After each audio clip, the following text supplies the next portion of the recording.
Top of the day, it's me again. I just got this thought as well too. For all y'all family members talking about like how irresponsible and how not, you know, yeah, responsible that I am when it comes to managing money and things of that nature.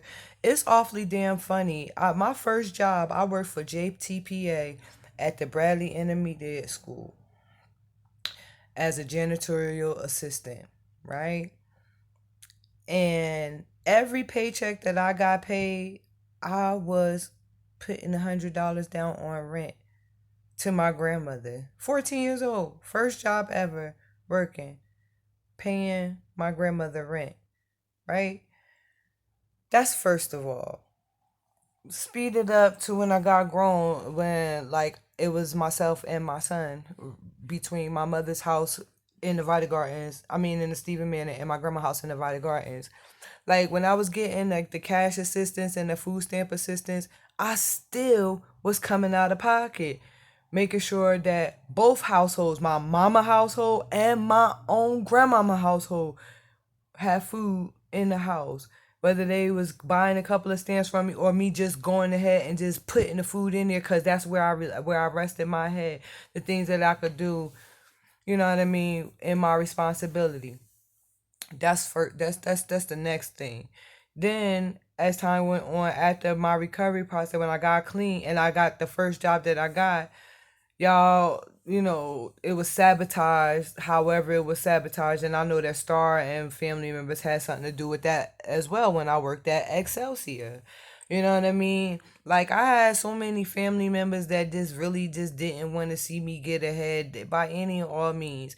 Like I want to know what happened to James. I don't even know what his last name is, but they call him Poopa, a little dark skinned dude with the dreads that Aunt Sister was messing with when she lived on Heck Avenue and shit. It was her, Casada, and James living in that damn house, and her and Poopa worked at Quick Check. All of a sudden, Poopa takes his ass over to fucking Canada and never to be seen again. But Poopa was fucking cheating on our sister. She'd be at work, this nigga be online talking to all types of bras and shit like that. I don't know what the hell he did, but he must have did something to Casada for him to have to get his ass the fuck up on out of that damn house and not, not get no consequences or whatever for whatever action he took. See, I don't like sneaky ass fucking family members that like to sit there and pop shit and act like they better than other family members, but yet in the background secretly getting high and shit like that. Our sister, like you got the nerve of all people to put your 2 cents in on anything because you was sniffing like hella coke when I was fucking with Pookie, so you can't even really say like too much or nothing. Like you, Aunt Patty, I believe, sniff coke. I don't know. I wouldn't even put it past my grandmother that had tried that shit too. But I did know that my grandmother smoked a lot of weed when I was little, when we was younger and shit like that. And you know, it just baffles me how judgmental and hypocritical and how y'all place yourself so much higher up and so much better because y'all in certain positions in life and shit like that. Like my life wouldn't have been as fucked up as it was if y'all wouldn't have stole from me, because then my life would have been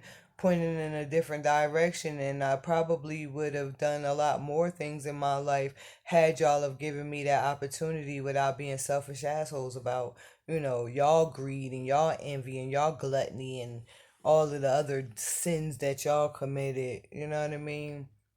All of the backhanded stuff that y'all had going on.